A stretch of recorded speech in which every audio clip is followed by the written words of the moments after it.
According to my child maltreatment professor, Jeffrey Edwards, on October 2nd of 2020 during our lecture, he told us that you're more likely to have a mental illness than you are to develop heart disease, diabetes, or any kind of cancer. Can you look at someone until they have a mental illness? In other words, in a room full of crowded people, do you think you can point out who suffers from anxiety and who suffers from depression? No, you can't. I, Talia Gabo, am a psychology major who's looking to become a licensed mental health counselor. Mental health counseling is important because it allows you to look at things from a different perspective, overcome serious health issues, and it allows you to find solutions to your own problems.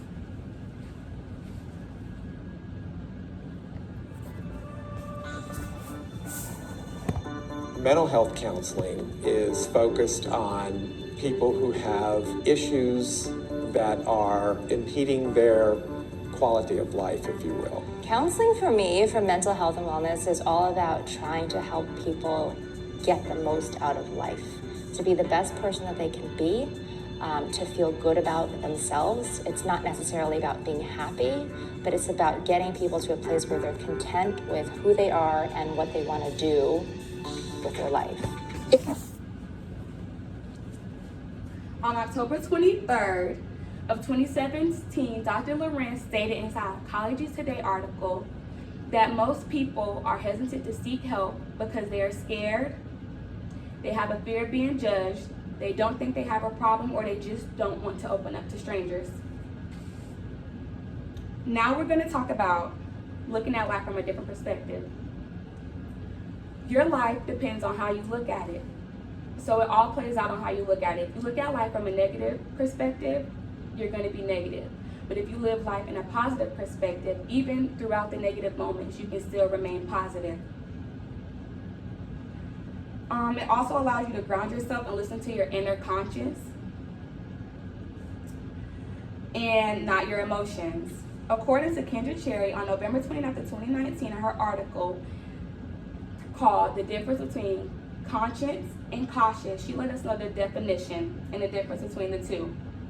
Your conscious reflects on your cautious experiences and your individual awareness of your own internal thoughts, emotions, and feelings.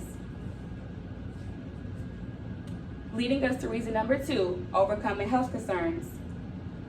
Going to counseling can help you overcome serious health concerns, as in self-harm and you committing harm to others. By you seeking counseling, you can have coping skills and you can stop the urge to want to commit harm or harming others. It relieves you from depression. So when you're depressed, going back to what I just said, you won't want to commit suicide. You won't want to cause self-harm to yourself because you know how to deal with it. And also, physical and mental illness go hand in hand. Mental health and physical health are fundamentally linked. The Canadian Mental Health Association wrote an article on the relationship between mental health, mental illness, and chronic physical conditions.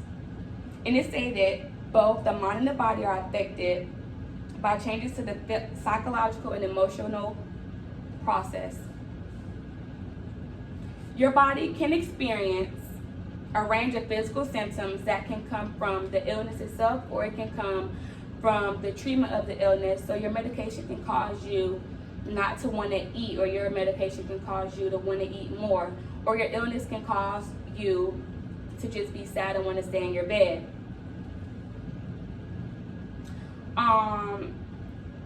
Mental illness leads to poor physical health. Poor physical health being you being overweight. When your mind mentally isn't there, you begin to lose thought on caring about how you look physically. So you won't eat healthy. You probably will get poor hygiene and stop taking care of yourself and just totally lose focus of the real things in life. And now we're at our last reason on why mental health counseling is important, and that is finding solutions to your own problems. In mental health counseling, there's something called problem-solving therapy. The basic skills of problem-solving therapy are identifying the problem, writing down the solutions, and hearing out everybody hearing out all the other things in the room, all the ideas, and coming to a mutual agreement. Our self-esteem is an opinion of oneself, and when you finding solutions, finding solutions to your own problems can lead to high self-esteem, because it's like you did something for yourself. Like, you don't have to, and by you having a high self-esteem, that can cause you to just handle things different in life. Like, you feel like you can be better, like you feel like you can do more. When you're feeling good, you feel like nothing can stop you. So even during the bad days, if you have a bad day, you know that you feel good and that you're confident enough to get through that because you have a high self-esteem. Finding solutions to your own problem can also help you stop defective behaviors, as in smoking, self-medicating, and turning to alcohol, because those are often things that you turn to help you cope or deal with your problems.